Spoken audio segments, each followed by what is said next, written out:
Hello, hello, and welcome to today's live level up conversation.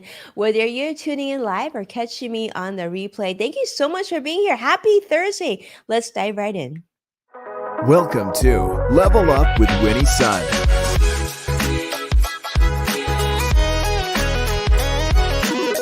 Market update. Speed round. Award-winning financial pro. And now, get ready. I present to you Level Up with Winnie Sun.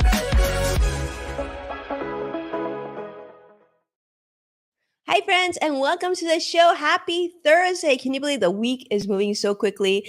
Those of you who are brand new to the show, welcome. I am Winnie Sun, as mentioned, your host, award winning financial pro, a Forbes contributor, and a CNBC council member. I'm just delighted to be here with you. I hope that you're already having a great day so far. We are streaming here live on 6+ social media platforms. So definitely jump in, say hello, introduce yourself. I would love to see who you are and where you're joining me from. Let's start in how we normally do and tell you how the market is doing. Now, this is sort of like, let me just preface ahead of time. Yes, everything's down right now, but it's not down that much. So currently the Dow is down, well, I take that back. I was looking at percentages. The Dow is down 240 points. The Nasdaq's down 153 points, and the S&P 500 is down 35 points. So actually, it's a pretty icky day so far. But the market's not closed yet, so we still have a few hours to go. Hopefully, that'll improve itself a bit. It was actually not that bad earlier today because it was a continuation of the positive news that came from NVIDIA is earnings results yesterday. But unfortunately, today, down, triple down day across the board so far. So far, stocks are experiencing a decline.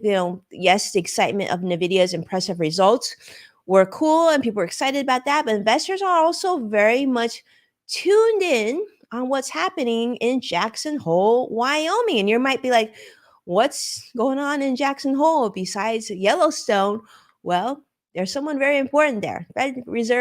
Federal Reserve Chairman Jerome Powell is there. Maybe he's doing some fly fishing, but we also are expecting to hear what he has to say about inflation and the potential of another interest rate hike in the coming weeks.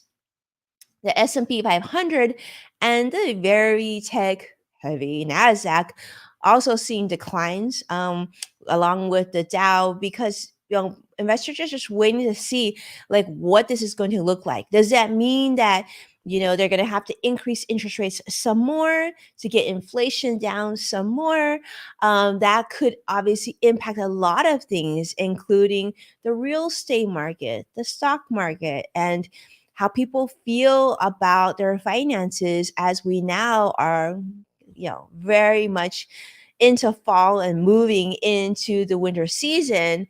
How are consumers going to feel, and how is that going to impact retailers and the US economy as a whole? So, a lot of things that we're paying attention to.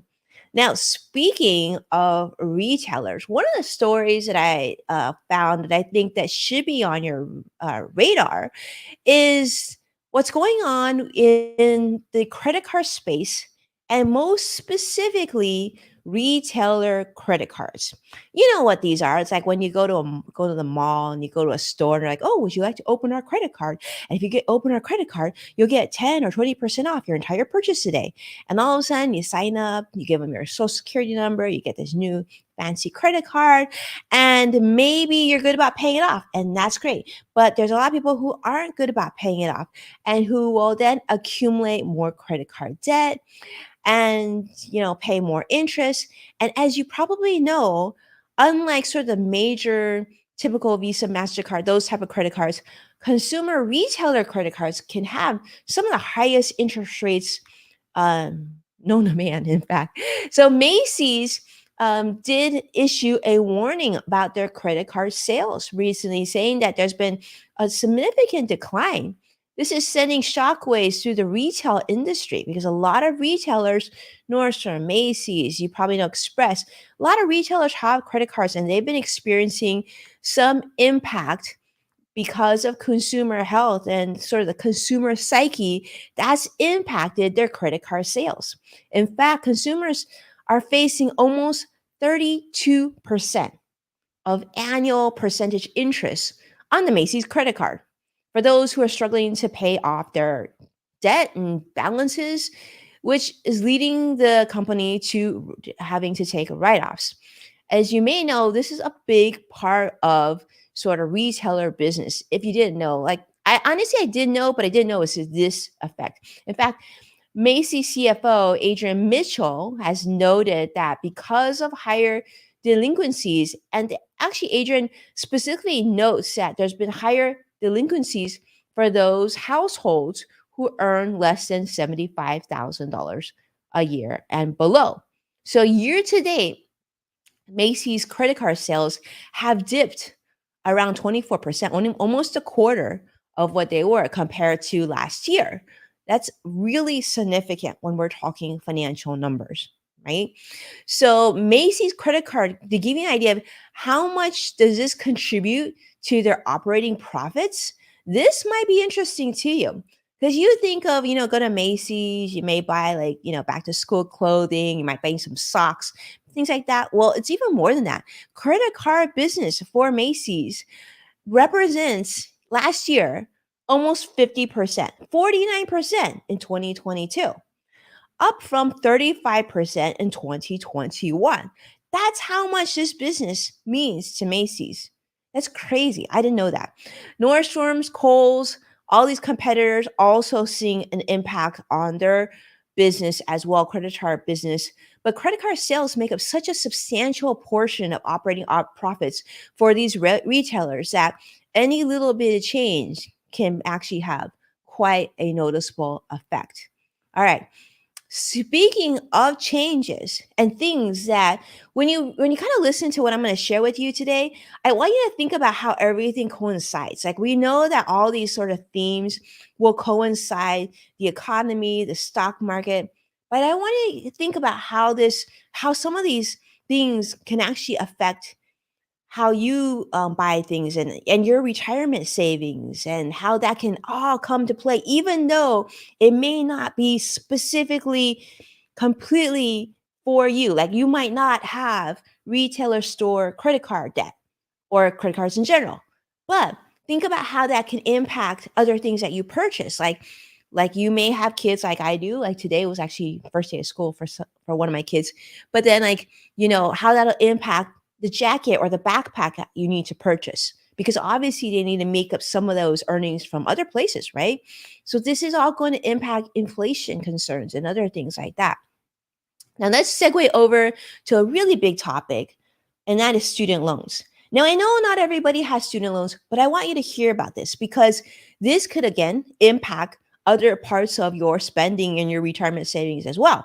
Now, the Biden administration has introduced a new income driven repayment plan called SAVE, which stands for Saving on a Valuable Education, that aims to provide a more affordable way for borrowers to manage their monthly student loan payments.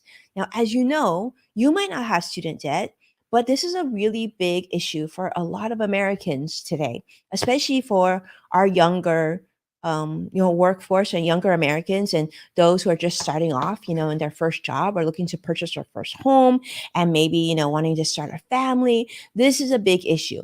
Well, the enrollment for the SAVE plan has opened up this week, which offers millions of borrowers an opportunity to reduce their student loan payments by as much as half. So it's substantial. The plan will become a permanent component of the student loan system and will be accessible to both future borrowers as well as those who are currently borrowing today. Now, this new plan is designed to replace the REPAY, which stands for Revised Pay as You Earn program. I like Save. I think Save sounds a lot better because it's actually not only is it a way for you to save money on your student loan program, but I think it helps put you in the mindset of saving for the future as well. Now, this new plan is going to offer more generous terms to borrowers. It also bases the new monthly payments are going to be based on income as well as your family size. So that way, they feel like this could benefit and maybe be more fair but not equal. And after a set of number of years of payments, any remaining balance then is forgiven. So you have to make a certain number of years of payments, but what you are able to pay off, then it could be forgiven. Although we should note that this forgiven amount is going to be taxable as income. So that's key. So you want to make sure that you plan ahead on that as well. The plan will now provide lower payments for undergraduate loans at 5% of discretionary income compared to previously it was like 10% in the repay program. Now, graduate studies, so if you have graduate debt from, like your MBA or your PhD, this debt will also be eligible. And that will then count as a 10% of your discretionary income. Now, you're going to go to the website and check more details of this. I'm just giving you a really overview. But this new income driven repayment plan will work by calculating payments based on your discretionary income. So that way you will still have, we're looking at they're making sure that this is sort of the leftover income of what you have, so you still have money to pay for those essential things that all of us need, such as shelter, like rent and food and things like this. And the save plan enhances the calculation by just shielding more of your income for your basic needs like medication and those things that you really need. So these are reducing payments overall. So I guess they're being more thoughtful and how much you're able to pay towards your student loans. And that way, some payments will still come back, but then it won't completely create that much havoc on your monthly budget as well. So, those of you who are interested in enrolling in the SAVE plan, you're encouraged to do so as soon as possible. The application process is going to take, they're estimating about 4 weeks. So, it's going to take some time, but you want to make sure that you get your paperwork started and processed in time because your first payment will be due in October. So if you don't have this set up and you have student debt, your student loans, you definitely want to look into this and see if this is a good fit for you. So borrowers who are already in default, you do have an opportunity to enroll in the SAVE plan, and you'll want to work with the education department's default resolution group in order to remove sort of your loans from default status through what they're calling the Fresh Start program. So going forward, any delinquent borrowers who go 75 days without making a payment are going to be automatically enrolled in the SAVE plan. So I think that's good. And if you have authorized the disclosure of your tax information from the IRS, your federal tax information to the education department, that's going to be really, really important to think about. So where do you go to do this? You'll want to go to studentaid.gov/save. So again, that's studentaid.gov/save.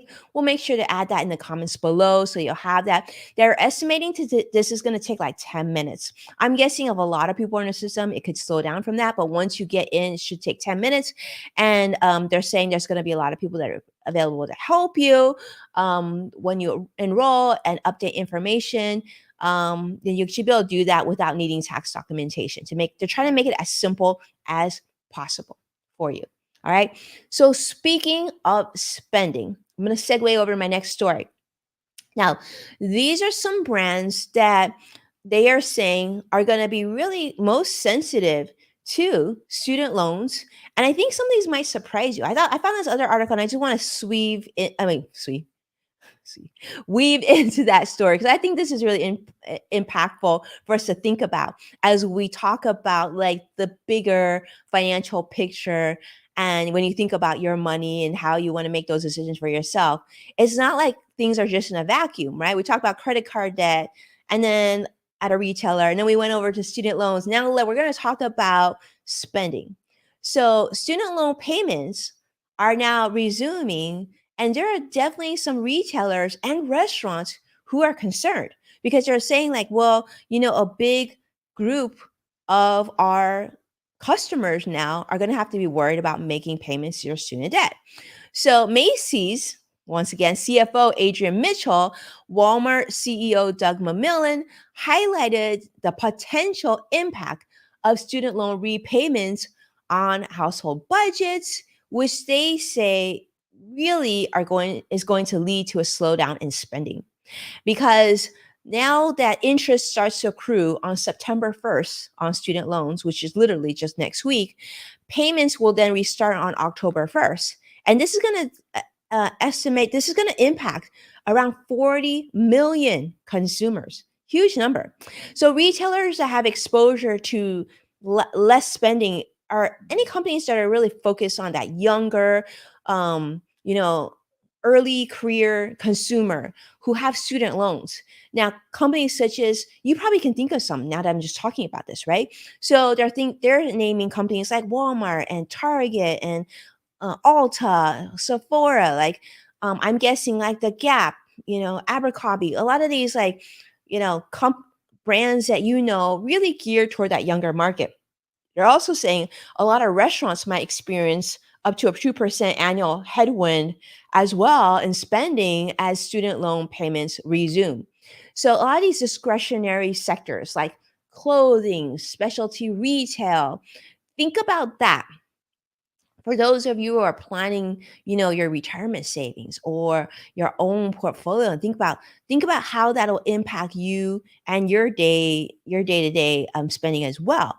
So some of the higher end restaurants, they're saying that they could have impact, but maybe less so, right? So you can imagine maybe some of those more expensive brands, maybe that don't necessarily always resonate to that younger consumer. Maybe they're a little less prone to affect in this area. But not all borrowers will start paying immediately, though. The Department of Education is instituting a 12-month on ramp for repayment. So this is likely to delay some significant spending impact, at least until the next year. So this is something that we'll be watching. We'll be watching in the next month as we go into this holiday season for 2023. And then we'll have to see the greater impact for 2024 as well, right? So a lot of things to consider here. And I want to say a big hello. I see Joshua, I see CrossX Fighter joining us on YouTube Live. Thank you so much for joining us. I think a lot of you joining us today. Thank you so much for being here live with us. Next subject, though, I want to get your opinion with, because I have a strong opinion on this, and I know a lot of our team members on our team have as well. And this is the topic of the 4-day work week. What would you do to work less? That's my question for you today. What would you do to work less? Work less days, right? So we do know that I'm thinking across the board that most of us would prefer a 4-day work week. Maybe not. Maybe I'm wrong. And if I'm wrong, I'd love to hear from you.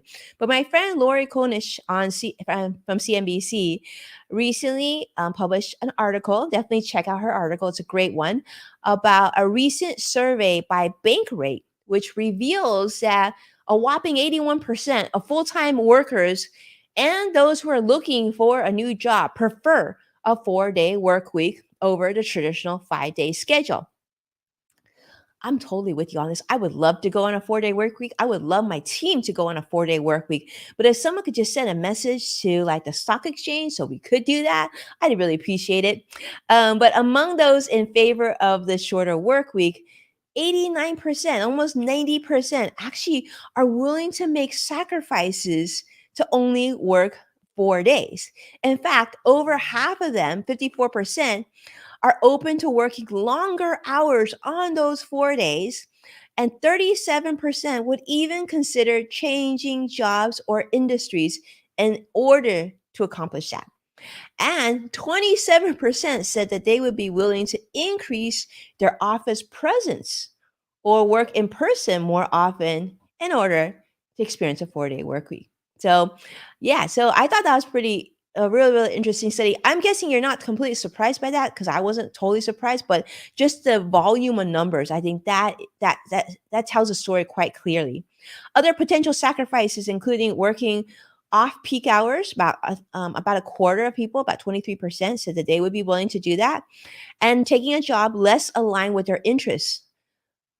I don't recommend that for those 17% of you who said that. And then some people said they would even be okay with fewer vacation days. That's 16%. I don't recommend that either. I do think um, doing something that aligns with your interests and vacations are very, very important to your happiness at work. And I think happiness and work will be able to enable you to work longer, and just, it's all about sustainability. Yeah, so only 11% of those desiring a 4-day work week would reject these trade offs. Yeah, I don't know. Maybe those people weren't paying attention to that question. That's what I would say. But this survey definitely suggests that employees want to maintain flexible work schedules and they really want that balance of life that came from the early days of the COVID pandemic. With because we still are in the COVID pandemic. In fact, I don't know if you saw, but the CDC just reported I guess like a 22% increase of like variants now in the United States. I thought that was kind of I saw that this morning on CBS News. That definitely wasn't something I wanted to see this morning. But anyhow, it is what it is. So about 90%, yes, 90% of respondents support a 4-day work week and remote work, hybrid. And in fact, they're seeing that job postings for remote or hybrid positions are starting to decrease though. So I guess they're becoming less common. And so the hybrid work arrangement seems to be more popular now. But I do know, and I'm hearing a lot more employers really want you to get back into the office. They want you to go back. They want you to go back 5 days. They do not want you to stay home and work and have life balance again. But it is what it is. I would love to hear your comments on that. I know CrossX Fighter is saying that's pretty interesting. I think that's interesting too. Let's go and check back on the market. Let you know how it's doing. Unfortunately, not much better, friends. The Dow is currently still down 228 points. Nasdaq down 150 points, and the S&P currently down 34 points as well. But remember, we still got a few more hours before the market closes. So let's hope that things will turn around and get a little bit better. But I don't think that it will. I think it'll stay somewhat negative throughout the day. And we'll see how we do tomorrow on Friday, right? That's always a nice day. And we are coming back with In the Loop. So we'll definitely have a fun check in with Greg. With those of you who are here with me today or watching me on the replay, thank you so much. I truly am grateful for you tuning in. And if you found this video helpful, my producer reminds me to make sure he reminds you to hit that like button and hit subscribe. We would really appreciate that as well. And you can find full episodes of Level Up with Winnie Sun on NASDAQ, Amazon Fire, Samsung, LG, Roku, and many other streaming platforms. And you can also, if you share this episode, make sure to tag me at Winnie Sun. I want to properly thank you on a future episode. Like I definitely have to say thank you so much to Joshua for being so supportive in there. And thank you so much, Vicky, for doing that as well. And for an even deeper dive into more of this fun content, check out Yes Factor with Winnie Sun on Apple Podcasts and the LinkedIn Podcast Network. Thank you so much for your support. I'll catch you tomorrow. Take care now. Have a wonderful day.